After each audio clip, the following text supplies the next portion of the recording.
Hello everyone, this is Reza. Welcome to another video from FX series in Maya. In this video, we're going to talk about how to create clouds using fluid simulation in Maya. Now, let's quickly go through the agenda for today. We create noise and animate its density value, and then Fluid uses the noise as a source of emission. Then we tweak its scale rate and internal forces within our 3D container. We are going to add forces to our system. Then we cache the entire scene and pick one cache frame when the cloud looks close to what we want. And finally, we add lights and we render the scene using AOVs. Now let's have a look at a few references to get a feel for the pattern, the type, the shape, and the composition that we are aiming for. So there are different types of clouds.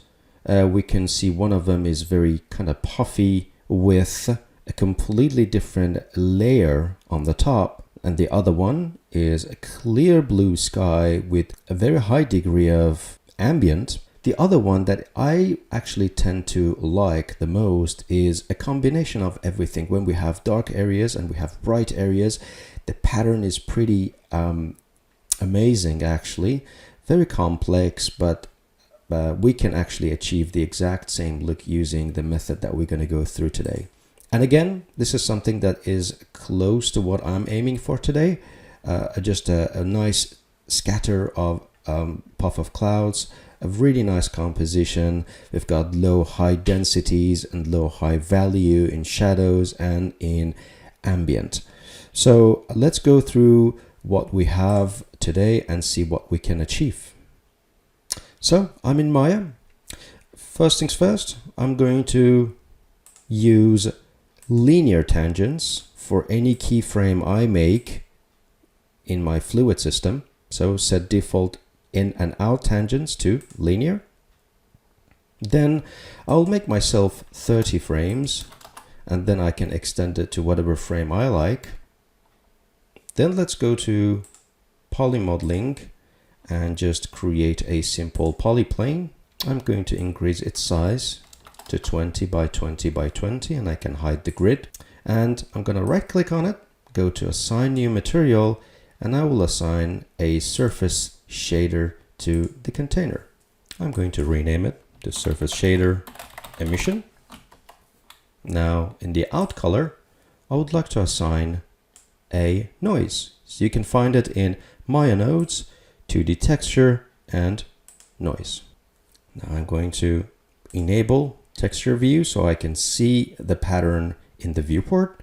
And I'm going to dial down my density to a very low value, like 0.25. Now density controls how many cells and patches are embedded in our below noise. I'm going to use below noise as opposed to wispy, wave, or purlin, because with below noise, I'm getting this attribute density here. I might reduce this down to 0.1, and you can see each patch will represent a puff of cloud, and the entire patch will present us with a bank of cloud. So we just need to set some time aside and fine-tune the pattern, and this is totally optional. I'm going to go through a series of attributes and change a few things, and you can do the exact same thing. You can use my value, or even better, you can come up with your own values.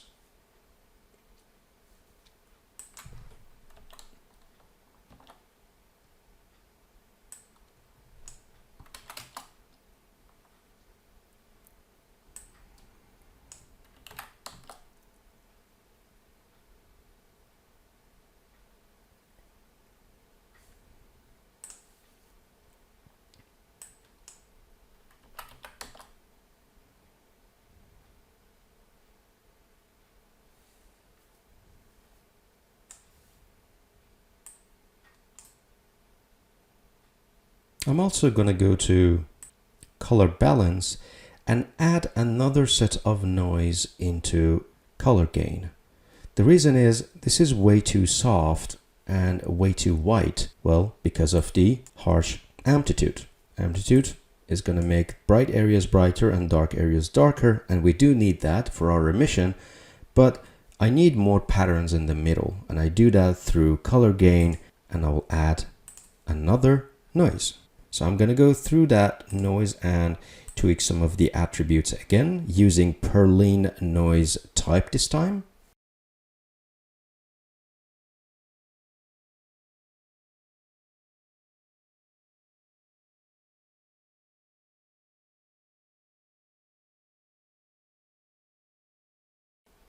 Now for the time, I'm going to go equals time to animate my noise. Also, I feel like it's too circular, so I'm going to go back and get into my Place 2D texture node and repeat my UVs 3, 2, 1. I'm going to rotate along the scene to get something like that. Now let's go back to our noise,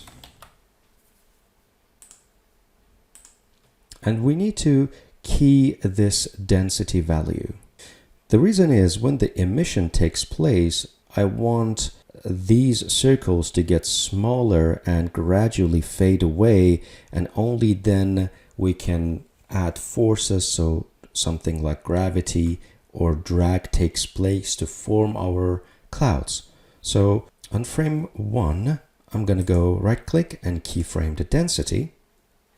Then I'm going to go move 5 frames and reduce this to something very low like 0.02. Now you can see that it is shrinking. By the way, I have my auto key on. Otherwise, you have to go to frame 5, right click and set key again. Looks good. Just going to go back to frame 1. I am going to make further changes. I still think these clouds are too big. Go to frequency ratio and set it to 1.6. That's much better. Now I think it's time for us to add our 3D container. I'm going to go to Fluids, 3D container, option box, make sure add emitter is off, and go apply and close.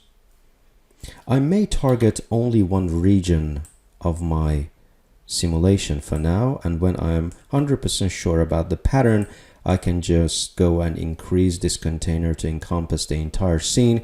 But again, in the meantime, while I'm in testing phase, it allows me to be a lot faster with my tests. Now, with my container selected, I'm going to shift select the plane, go to Fluid, add edit content, emit from object.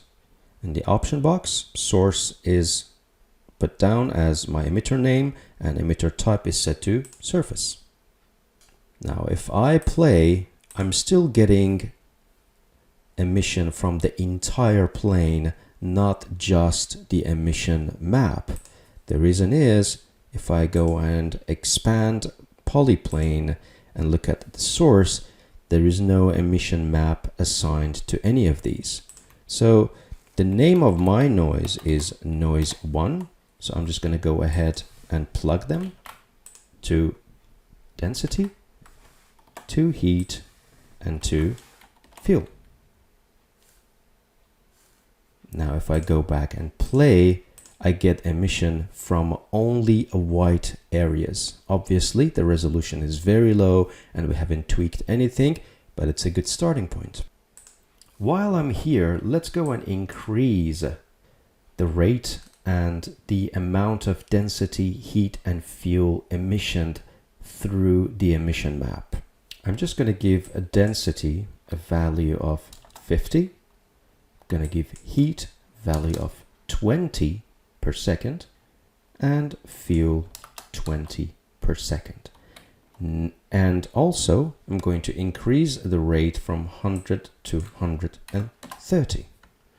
Now if I emit, you can see it's much thicker and denser. Fantastic, but everything rises very quickly and it's very low resolution. So let's go and select our fluid container and go through every single tab and make necessary adjustments. For now, I'm going to start with base resolution of 50. I make sure that temperature is enabled and fuel is also enabled. Then I'm going to go to display tab, and I don't want to see the resolution in my boundary draw, so I'm just going to make it a bounding box. I'm going to go to dynamic simulation tab, and I'm going to set 0.01 for my damp. Damp is a very useful value, and it suppresses the total flow of my container. And of course, I'm going to switch high detail solver to all grid. And every time I use below as my noise, I make sure that I have high detail solve to all grid. It's perfect for rolling clouds, for explosion, so on and so forth. Also, I'm going to increase my substep to 2. Now, substeps are useful for improving stability, but you need to make sure not to crank this number too high. Now, with 2, solver performs calculation twice per frame. As soon as I change that, I need to scroll down and make sure emit in substeps is enabled. And with that, I increase solver quality to 22. Then I change my simulation rate scale to 1.28, and that ensures that simulation takes place faster. It scales the time step used in emission and solving. Next, I'm going to skip liquids, auto resize, self-attraction, and go straight into contents, details, and density. Now, I don't want my density to rise so quickly, so I will reduce buoyancy to 0.5. Then I would like to have just a tad of diffusion, a very, very subtle value, 0.015, to add a little bit of blur to my density value. Then I'm going to include a little bit of noise in it as well. And that should do it for density, since the main simulation happens through temperature. While I have velocity here, I will include swirl of 1 to create a little bit of velocity. I can add turbulence, but rather do that through Fills and Solvers tab. So I go and open temperature, and I'm going to tweak turbulence, add a value of 4, and that's a multiplier on the turbulence that applies to temperature. And with that, I will include 0.1 noise. Then I'm going to collapse, content details, and go to shading. A lot needs to be tweaked in here. First things first, I'm going to tweak opacity or transparency of my clouds. I want a really opaque looking cloud. So for that, I need to reduce transparency. I'm not going to zero it out completely, but I'm going to use a very small value, 0.05, and I may change that later. Now that makes sure that I have a very thick cloud. Then I'm going to go to incandescence and get rid of that flame looking color, because we are not going to create fire. What I can do instead, I can replace this with just a gray value. So I'm going to put in something like 0.15. And so using the same value for the other color chip. And close. I'll leave incandescence output to temperature and set bias to 0. I won't be using any opacity, but if you would like to use opacity for your clouds, you're better off doing texture, texture opacity, and use Perlin to add more pocket holes in your cloud. I'm going to increase my shading quality to 2. I'm just going to play. Not too bad. Again, it's very puffy and it's got very low resolution. So I am going to increase this to 150 instead, and let's do a proper play blast. I'm going to go to Windows, Play Blast, option box, and let's do a quick play blast and see how things are looking.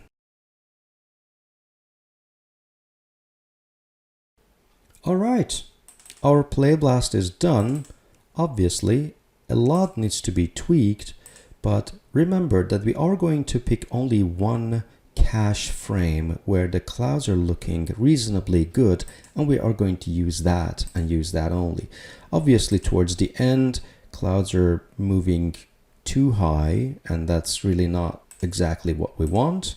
So maybe early frame 20 would be a good place for us to pick a frame eventually, but a lot is missing.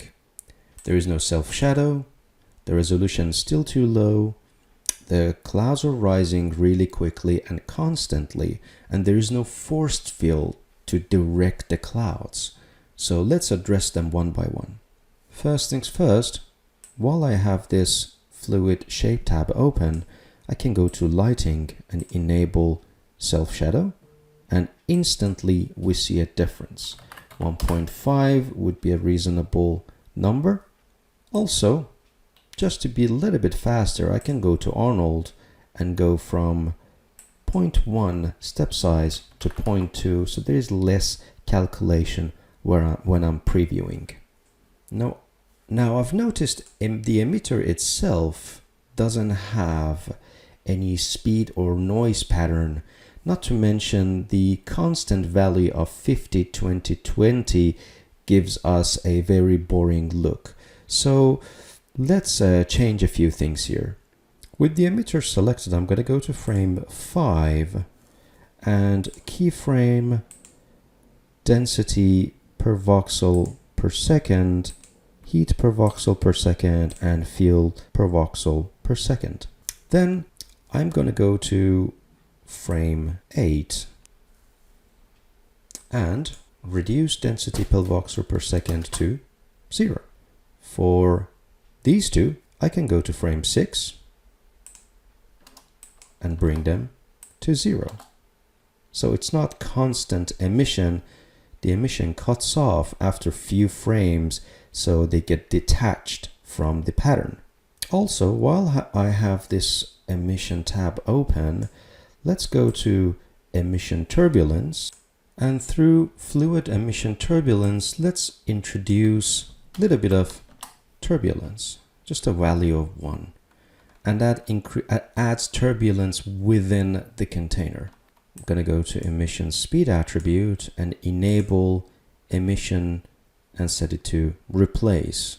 Normal speed is already set to 1, and I don't need any inherent velocity, so this should work for me just fine. Let's increase the resolution a little to 250 this time. I'm going to zoom in, select the noise polyplane and press H to hide, and let's do another round of play blast.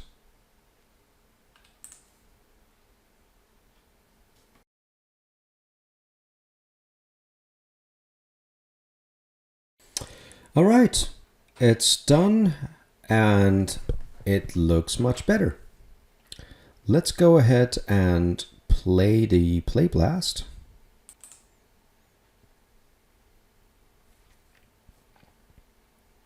So you can see already that we have improved on many aspects. The resolution is a lot better.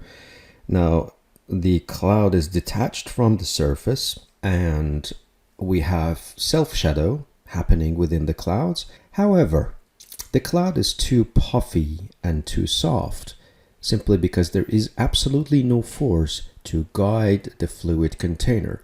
So let's go ahead and take care of that. With the fluid container selected, I am going to go to Field Solvers and create a turbulence node. No need to change anything here, just going to add. Then I'm going to go to magnitude, reduce the magnitude to 9 because the default value is way too high. Increase the frequency so I get small vortices going into my cloud rather than a big one.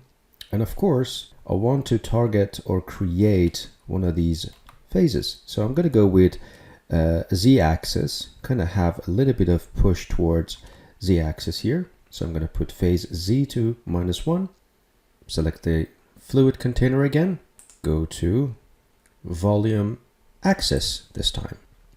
So let's make a few changes to this force field. Now we need to apply this to the entire scene, so I may bring back my grid and I need to shape this so it encompasses the entire scene, like so. Now let's have a look at its attributes. Magnitude of 5 is good, attenuation to 0, great. We want this to have an effect on the entire scene. Away from axis, we don't need that. Instead, we want this to have a direction, and direction is not X, but Z, in my case, of course. Now I'm going to go back to frame 1. And now we need to rescale our fluid container so it encompasses the entire scene, just like our volume axis. I am going to reset its transformation to the center and increase its size to 30 by 10 by 30. Now it's time to increase its base resolution as well, and let's have this cached. I'm going to cache this scene by going to nCache, create a new cache, and Maya Fluid, and just go and set this to MCX and time slider to go through 1 and 30 so we can scrub back and forth and pick the frame that we want, and we take it from there. This process may take up to 1 hour based on your computer spec, but for me it took about 20 minutes. I'm going to go over this again and we'll share the result with you once it's done. Now here's the result. I have a much better looking clouds, and I can just select and hide this polyplane using H, I'm on keyboard, and I can select my container and set its bounding draw to none. Now I've gone ahead and planted a camera, and that's the composition I'm going for, and I'm going to have a fly through of that. Now another change I made after I cached, and you can just follow along, I picked a frame, and this frame for me was 24. This is the frame that I like. I think I have a nice density and flow and puffiness in my clouds, and I set my source start and source end to 24, and I asked this to be held for 100 frames. I changed my time slider to 100, 1 and 100, and also I did a camera fly through.